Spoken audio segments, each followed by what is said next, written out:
আসুন আজ আমরা কারুনের বিনাশ সম্পর্কে জেনে নিই। কারুন হযরত সাইয়েদনা মূসা আলাইহিস সালাম এর চাচা ইয়াসহারের ছেলে ছিল।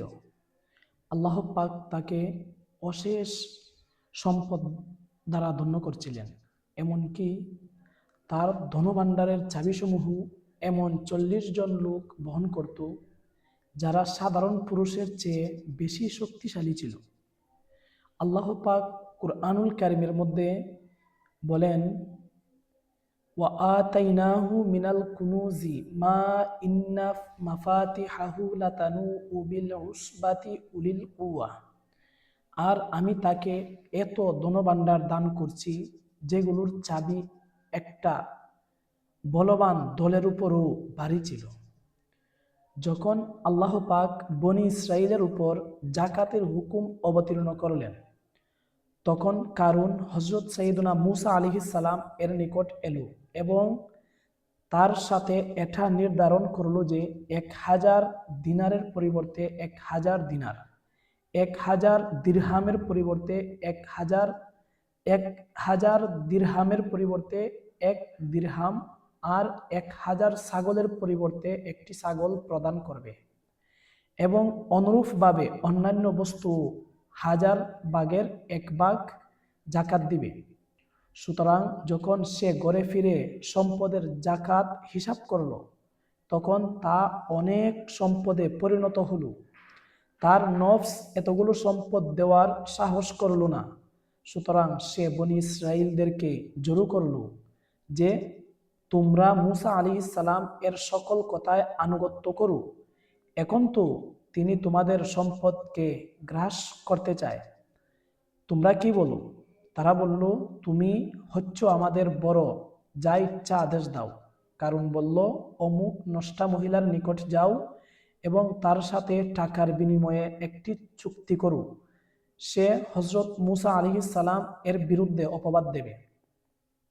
আর যখন এরূপ হবে, তখন বনী ইসরাইলরা হযরত মূসা আলাইহিস সালাম এর পিছু ছেড়ে দেবে। সুতরাং কারুন ওই মহিলাটিকে ১,০০০ দিরহাম এবং ১,০০০ দিনার দিয়ে এই বিষয়ে রাজি করল যে সে হযরত মূসা আলাইহিস সালাম এর প্রতি অপবাদ দিবে। পরবর্তী দিন কারুন বনী ইসরাইলদেরকে আবার একত্রিত করল এবং হযরত মূসা আলাইহিস সালাম এর নিকট এসে বলতে লাগলো যে, বনী ইসরাইলরা আপনার অপেক্ষায় আছে, আপনি তাদের ওয়াজ ও নসিহত করুন। হযরত মূসা আলাইহিস সালাম তাশরিফ নিয়ে এলেন এবং বনী ইসরাইলদের নসিহত করতে গিয়ে বিভিন্ন গুনাহের শাস্তি সম্পর্কে বর্ণনা করলেন। তখন কারুন বলতে লাগলো, এই আদেশ কি সবার জন্য, এমনকি যদি আপনিও হন? তিনি আলাইহিস সালাম বললেন, হ্যাঁ, যদি আমিও হই। তখন কারুন বলল, বনী ইসরাইলদের ধারণা যে আপনি অমুক মহিলার সাথে অপকর্ম করেছেন। হযরত মূসা আলাইহিস সালাম বললেন, তাকে ডাকো। সে আসলো। হযরত মূসা আলাইহিস সালাম বললেন, তোমাকে ওই সত্তার শপথ যিনি বনী ইসরাইলদের জন্য নদীকে দ্বিখণ্ডিত করছেন এবং এর মাঝে রাস্তা তৈরি করছেন আর তাওরাত অবতীর্ণ করছেন, সত্যি কথা বলো।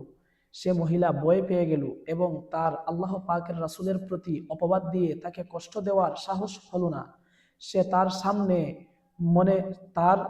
তার মনে মনে বলল যে এর চেয়ে তাওবা করাই শ্রেষ্ঠ। সুতরাং সে হযরত মূসা আলাইহিস সালামকে আরজ করল যে, আল্লাহ পাকের শপথ, যা কিছু কারুন বলাতে চেয়েছিল সবই মিথ্যা। সে আমাকে অনেক সম্পদের লোভ দেখিয়েছে, আমি যেন তার প্রতি অপবাদ দিই। একথা শুনে হযরত মূসা আলাইহিস সালাম আপন আল্লাহ পাকের সমীপে কান্না করে সিজদায় পতিত হলেন এবং এটা আরজ করতে লাগলেন, হে দয়াময় প্রতিপালক, যদি আমি তোমার রাসূল হই, তবে আমার জন্য কারুনের প্রতি আপন আযাব অবতীর্ণ করু। আল্লাহ পাক তার নিকট ওহী প্রেরণ করলেন, আমি জমিনকে আপনার আনুগত্য করার আদেশ দিয়েছি, আপনি যাকে ইচ্ছা আদেশ দিন। এবং হযরত মূসা আলাইহিস সালাম বনী ইসরাইলদেরকে বললেন, হে বনী ইসরাইল, আল্লাহ পাক আমাকে কারুনের নিকট প্রেরণ করেছেন, যেমনি ভাবে ফেরাউনের নিকট প্রেরণ করেছিলেন। যারা কারুনের সাথী রয়েছে তারা তার সাথেই অবস্থান করুক এবং যারা আমার সাথী রয়েছে তারা পৃথক হয়ে যাও। সবাই কারুন থেকে পৃথক হয়ে গেল এবং দুইজন ব্যক্তি ছাড়া কেউ তার সঙ্গ দিল না। তখন হযরত মূসা আলাইহিস সালাম জমিনকে আদেশ দিলেন, ইয়া আরদু খুদিহিম, অর্থাৎ হে জমিন একে গ্রাস করু। তখন তারা হাঁটু পর্যন্ত দশে গেল। তিনি আলাইহিস সালাম আবারও এরূপ বললেন, কোমর পর্যন্ত দশে গেল। তিনি আলাইহিস সালাম এরূপ বলতে লাগলেন, এমনকি তারা গর্দান পর্যন্ত দশে গেল। এবার তারা কাঁদতে লাগলো এবং কারণ তাকে আল্লাহ পাকের শপথ এবং আত্মীয়তার দোহাই দিতেই লাগলো।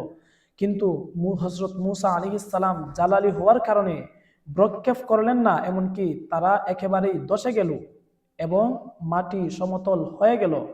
হযরত কাতাদা রাদিয়াল্লাহু তাআলা আনহু বলেন, তারা কিয়ামত পর্যন্ত দশতেই থাকবে। বনি ইসরাইলরা বলল, হযরত মূসা আলাইহিস সালাম কারণের বাড়ি এবং তার ধনভাণ্ডার ও সহায় সম্পদের কারণে তাকে বদদুয়া করছেন। এক কথা শুনে তিনি আলাইহিস সালাম দোয়া করলেন, তখন সেই বাড়ি এবং তার ধনভাণ্ডার সহ সব সম্পদই জমিনে ধসে গেল। আল্লাহ রাব্বুল আলামিন কুরআন মাজিদের মধ্যে ইরশাদ করেন, যা 22 পারা সূরা কসাসের 81 নং আয়াতে এইভাবে বলা হচ্ছে, ফাখাসাফনা বিহি ওয়া বিদারিহিল আরদ ফামা কানা লাহু মিন ফিআতি ইয়ানসুরুনাহু মিন দুনিল্লাহ ওয়া মা কানা মিনাল মুনতাসিরিন। অতঃপর আমি তাকে এবং তার সম্পদকে ভূগর্ভে ধসিয়ে দিলাম। অতঃপর তার নিকট কোনো মানব গোষ্ঠী ছিল না যে আল্লাহ থেকে বাঁচানোর জন্য তার সাহায্য করত এবং না সে তার বদলা নিতে পারত। সুবহানাল্লাহ। প্রিয় ইসলামী ভাইয়েরা, আপনারা শুনলেন তো দুনিয়াবি সম্পদের ভালোবাসায় জাকাতকে অস্বীকারী এবং আল্লাহ পাকের রাসূলের সাথে শত্রুতা পোষণকারী হতভাগা কারণের পরিণতি কিরূপ ভয়ঙ্কর হয়েছে। তার সম্পদও কোনো কাজে এলো না, তার ধনভাণ্ডারও কোনো কাজে এলো না এবং সে তার ধনভাণ্ডার সহ আযাবে লিপ্ত হয়ে গেল। সুতরাং সূরা কসসে বর্ণনাকৃত এই ঘটনা থেকে যেমনিভাবে দুনিয়াবি সম্পদের ভালোবাসার ভয়ানক পরিণতি সম্পর্কে জানা যায়, তেমনিভাবে জাকাতের গুরুত্বও সুস্পষ্টভাবে জানা যায়। আমাদেরকে আল্লাহ পাক জাকাত সবাইকে সঠিক মতো দেওয়ার তৌফিক দান করুক। আমিন।